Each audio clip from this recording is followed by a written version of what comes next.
Assalamualaikum warahmatullahi wabarakatuh.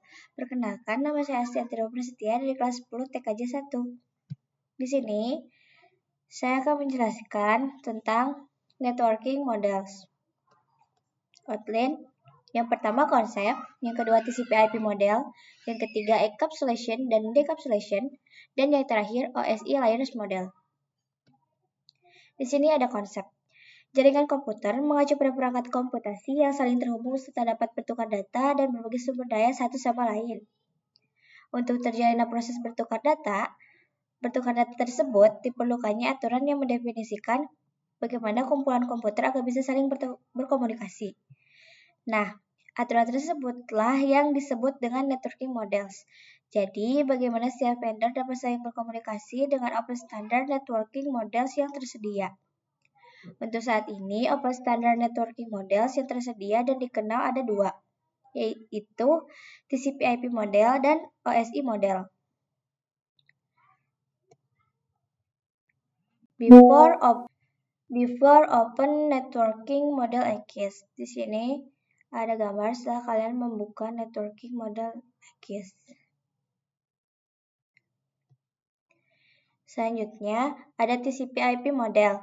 TCP/IP model merupakan jenis networking model yang saat ini common digunakan. Jadi, TCP/IP itu mendefinisikan suatu protokol agar antar komputer utamanya yang berbeda network itu bisa saling berkomunikasi.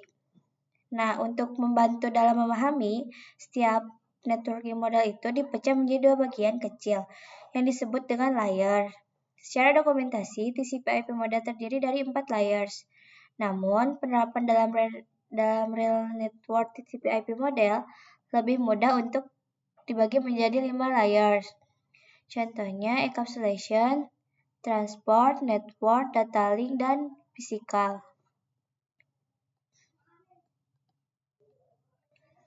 TCP/IP Application Layer. Application layer berfungsi sebagai antarmuka dengan aplikasi pengatur bagaimana aplikasi dapat mengakses jaringan dan kemudian membuat pesan-pesan berskala di antara contoh, service, dan application. Layer itu seperti HTTP, POP3, SMTP, IMAP, SSH, dan DSB. Sini ada gambarnya juga. TCP/IP Transport Layer. Fungsi dari transport layer adalah memberikan service ke application layer atau transfer data. Untuk transport layer terdapat dua protokol yang sering digunakan, yaitu TCP dan UDP. Salah satu mekanisme yang disediakan oleh transport layer, khususnya pada TCP, itu adalah error recovery mechanism.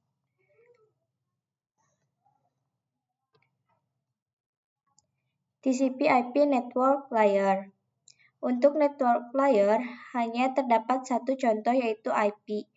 Dan IP menyediakan dua fitur yang sangat penting, yaitu addressing dan routing, yang dimana berfungsi untuk menangani konektivitas dan pemilihan jalur. Setiap perangkat jaringan memerlukan alamat unik di jaringan. Yang pertama, addressing. Jadi, kalau yang addressing itu bahwa IP address itu sendiri, yaitu memberikan nama pada perangkat di jaringan komputer. Dan yang kedua, routing. Routing adalah salah satu fitur yang disediakan pada IP di bagian network layer yang bekerja layaknya kantor pos mencari rute tercepat untuk sampai tujuan. TCP/IP Data Link Layer, Physical Layer. Data link layer mendefinisikan protokol yang dibutuhkan pada physical layer. Salah satu pada data link layer adalah FCS, yaitu error detection mechanism, hanya mendeteksi error tanpa recovery.